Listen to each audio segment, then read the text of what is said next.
Howdy everybody, it's me, Manic Mark, coming to you from the bunker system. Probably two videos today. I didn't think I was going to make it. I've been kind of in one of those moods where I can't, I should even put this in the beginning of this. Are you born?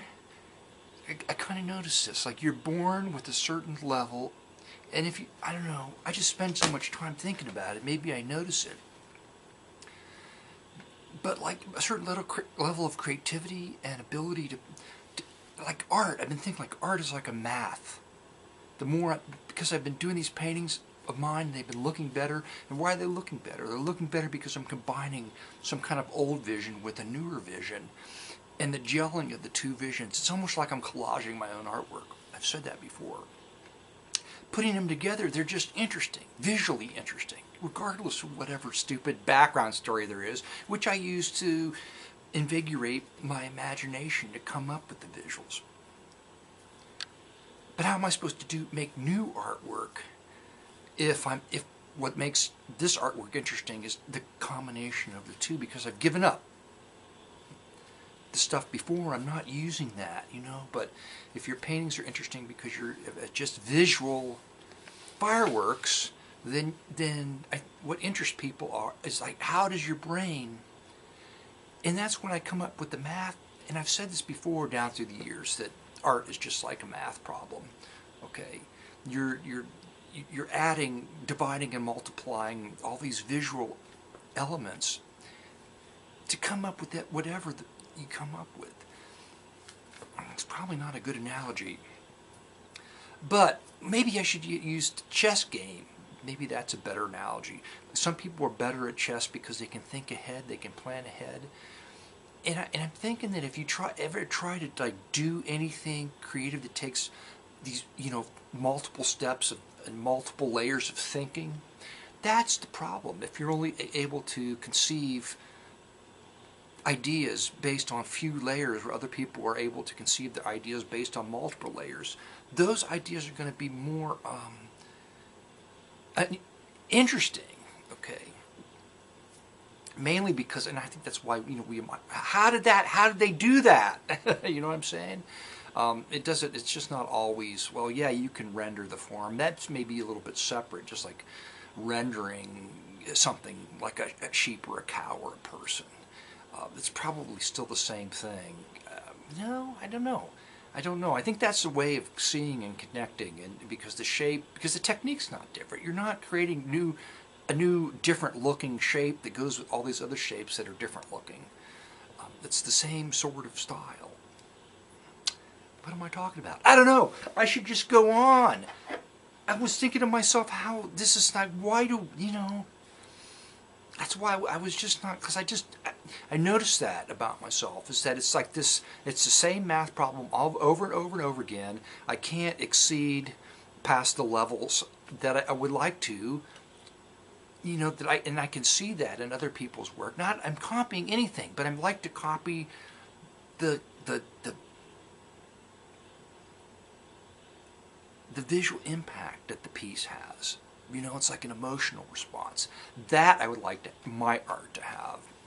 So if I see that, I got to wonder why, and that's why I think you're just born with a certain ability to do these things.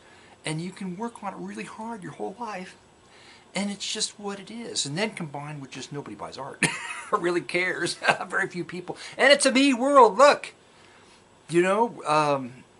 And that's the, oh boy, I'm really going to go crazy today. Might as well, okay, why not? Today's a good day for it. But if you wonder why popular things are popular in a me world, it's because people want this thing to define who they are. So it doesn't have anything to do with embracing the thing as some work of art. No, it's embracing the thing because they think that other people will think they're cool.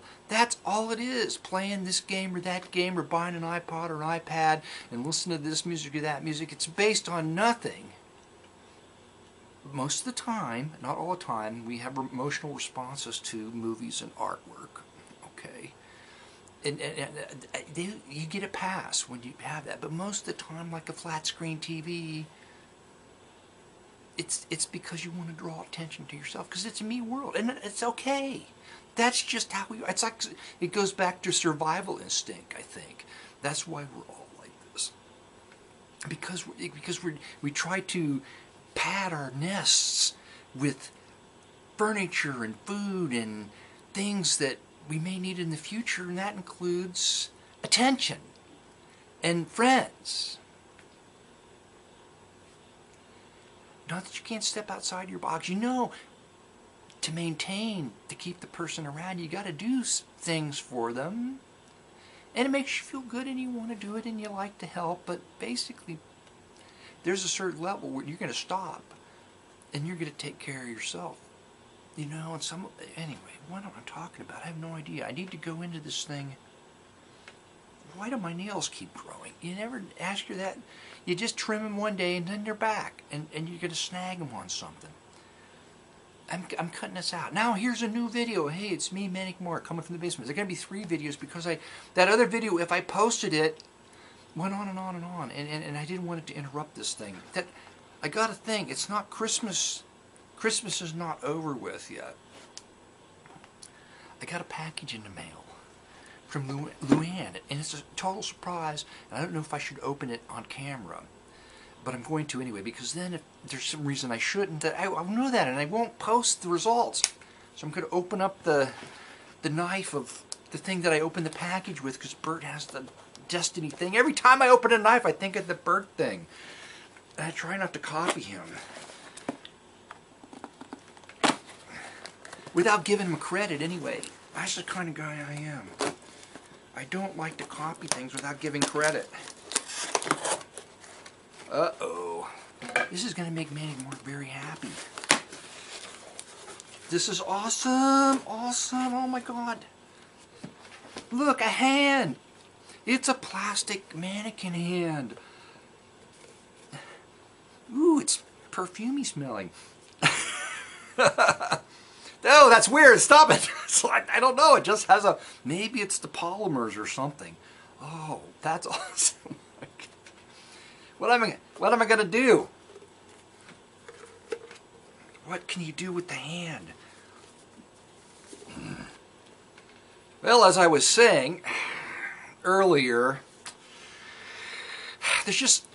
life's just wacky, and I had a hard time getting out of bed this morning and coming up with a fun frame of mind. But the day is working out where I think I'm going to have some fun. So there you go. Don't need to go any farther with that. What else is in here? It's a card. This part I probably will cut out because it's probably personal. Season's greeting, ding dong. Yay! It's a fold out. It's a fun fold out. It's about penguins that do stuff. They dance. So when you open it up, ooh, wait, there's something on the back. Thought you might. This mannequin hand. Oh, now I have an explanation. The mannequin hand is from my sister, who's an artist. I just got tired of it hanging around. And I think it belongs with someone like you. Of course it does.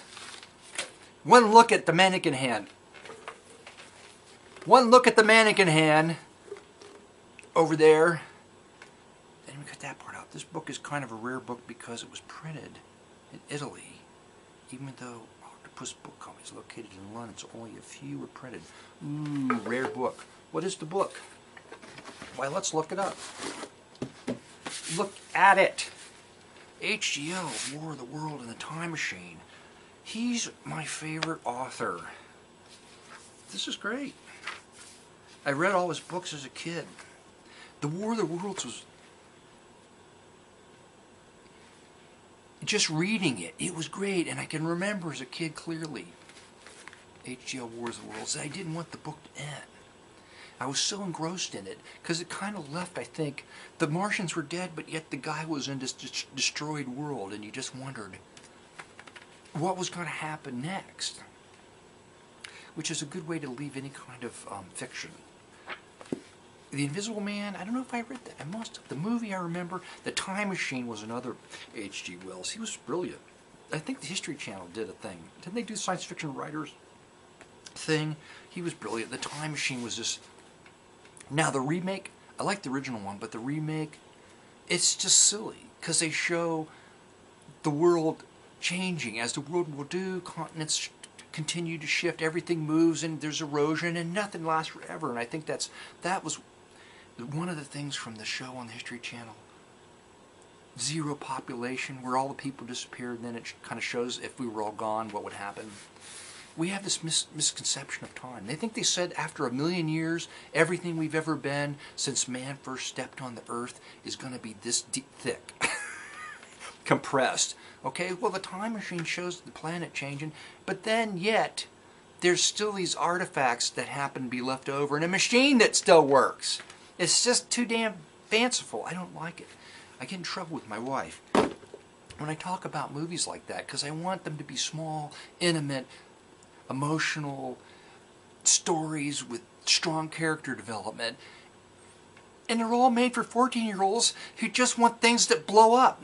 I can enjoy a movie like that, but I may not sit there and go, well, that was a great movie. I may like the part where things blow up and aliens come down and all that. But I just keep thinking, even as a kid, some of the smaller movies, like the Quartermaster movie, what was it 6 Million Years to Earth? Did you ever see that film? That's a great film. Done with very little expense paid to special effects. Spent on special effects. It's mostly just the story. It plants ideas in your head, I think, that allows your creativity to work. I went on too long about that. I also want to do a painting because I've got this great song to share. I got a record in the mail today. And it's one of my most favorite group, I think. Anyway, well, I'll do that right now.